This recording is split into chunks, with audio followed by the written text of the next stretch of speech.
समोर तुम्ही महबूब 8001 बघताय. नक्कीच बैलाचं नाव ऐकलं असेल कारण यावर्षी खूप धुमाकूळ घातलेलं आहे. तर दादांशी बोलूया बैलाबद्दल. तर दादा बैलाबद्दल काय सांगाल? बैलाचा पल वगैरे कसा आहे? बैलाचा पळ खूप सुंदरच आहे. आणि बैलाची खरेदी वगैरे कशी झालेली?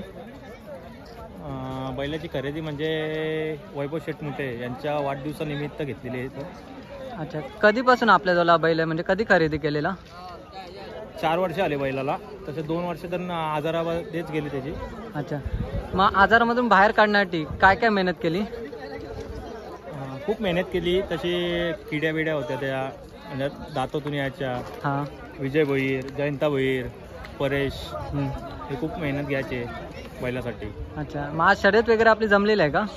नाही ना, अजून जमली नाही. नाही जमलेले. आणि आपल्या बैलाने गुलाल वगैरे कोणते केलेले आहेत का आतापर्यंत? भरपूर गुलाल केल्यात. ते नाव घेऊ नाही शकत ना. मोठ्या गाड्या केलेल्या आहेत त्यांनी. अच्छा, ना बैलामध्ये एखादी अशी गोष्ट ती तुम्हाला खूपच आवडते? बैल तसा गाडी देतच नाही दुसऱ्याला असं. अच्छा, त्याची काशी देत. अच्छा. आणि आज शर्यत वगैरे झाली तर आज आपला पेहरा वगैरे कोण असणार आहे? पैरा आहे आमचा घरचाच आहे. ते सांगू नाही शकत ना असं. म्हणजे शर्यत झाली तरी एक बैल सांगून होईल. हा हा हा. आणि बैलाचे मालक वगैरे कोण आहेत? आहेत ते शिर्डीला गेल्यात. प्रथमेश वैभव शेटमुटे या नावाने गाडी पळते. वैभव शेटमुटे यांचा वैभव. आणि बैलाचं नियोजन वगैरे कोण करतं पूर्ण? काय नाही, पोरच सगळे करतात. आम्ही आता एकमेकांना विचारून करतो असं. अच्छा. आणि इथे तुम्ही फाटी वगैरे बघितली का?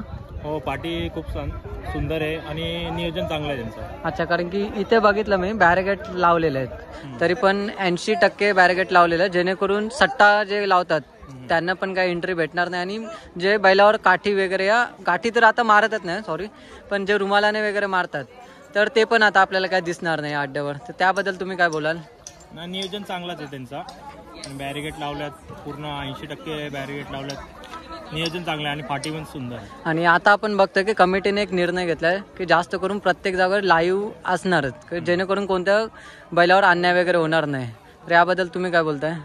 लाईव्ह तर पाहिजेच, कारण काय ते कधी कधी चुरशीची शर्यत होते, त्यात कसा निर्णय लगेच समजतो लाईव्हने असा.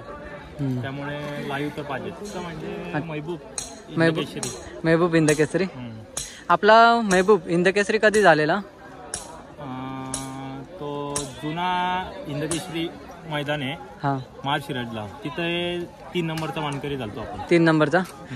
तर तेव्हा कोण होता? पेरा वगैरे काय माहित आहे का तुम्हाला? त्यात वजीर म्हणून होता, वरचाच होता वजीर.